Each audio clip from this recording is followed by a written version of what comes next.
It is one of the most common flaws in human psychology, yet we rarely have the courage to admit we do it.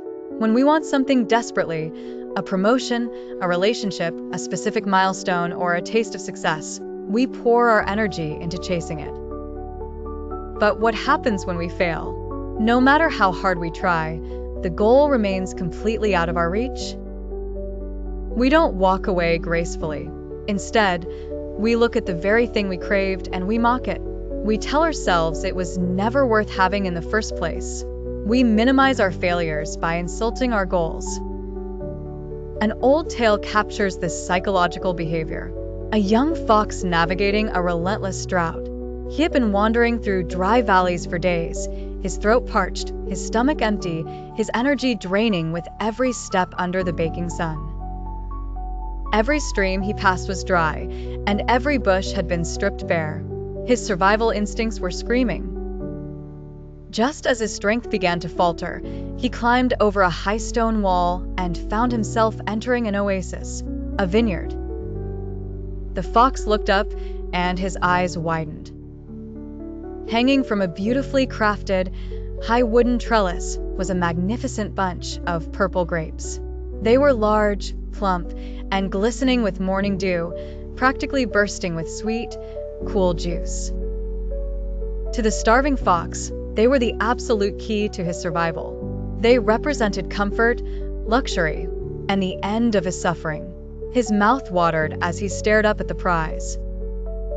There was only one problem. The trellis was exceptionally high, built well out of the reach of any creature on the ground.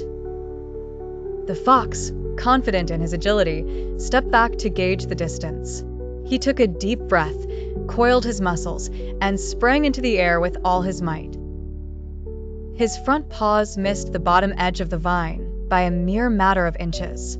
He crashed back down into the dust, breathless but determined. He convinced himself that it was simply a bad starting angle.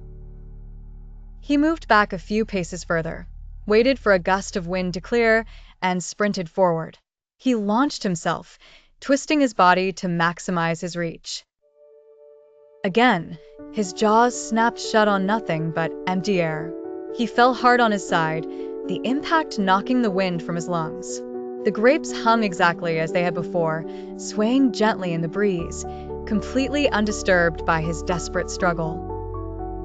Refusing to accept defeat, the fox tried a third time, a fourth time, and a fifth time. He tried jumping from different rocks.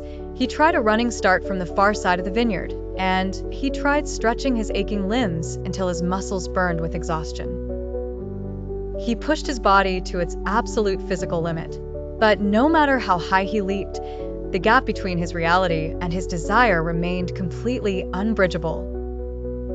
Finally, his strength was entirely spent. His paws were bruised, his fur was covered in dirt, and his breath came in ragged, painful gasps. He realized that he would never taste the sweetness of that fruit. The pursuit was over. But watch closely at how his demeanor changes. He didn't sit in the dirt and reflect on his limitations. He didn't acknowledge that the trellis was simply built for a taller creature.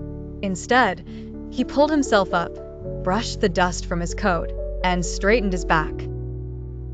He looked up at the beautiful, glistening grapes with an expression of intense disgust and curled his lip in deep, arrogant scorn. He turned his back on the vine, lifted his snout high into the air, and walked away into the desert with an attitude of complete indifference. As he retreated, he muttered aloud to himself so that the world might hear him. "I thought those grapes were ripe and sweet, but I see clearly now that they are entirely sour and green. They are utterly worthless, and I am glad I did not waste my time eating them." This is a mirror to the modern ego. Look around at the social landscapes we navigate today. When someone fails to get into a prestigious university, they often spend the next year talking about how the institution is overrated and corrupt. When someone gets rejected by a person they admired, they suddenly find a dozen flaws in that person. We do this to protect our pride. We construct an illusion of disdain because it is far easier to lie to ourselves and pretend the goal was flawed than admit we weren't strong enough or prepared enough to reach it. When you build defense mechanisms, you guarantee that you will never grow. You close your mind to self-improvement and ensure that you remain stuck. If you miss the mark, have the courage to stand in your truth. Acknowledge the height of the prize, respect the struggle, build a better ladder, or find another path. Moral of the story is that we should not let your pride turn failure into bitterness, because a person who calls the grapes sour will spend their entire life starving while surrounded by abundance. If you enjoyed this video, subscribe to Echo Sprout, where every story plants a seed of wisdom.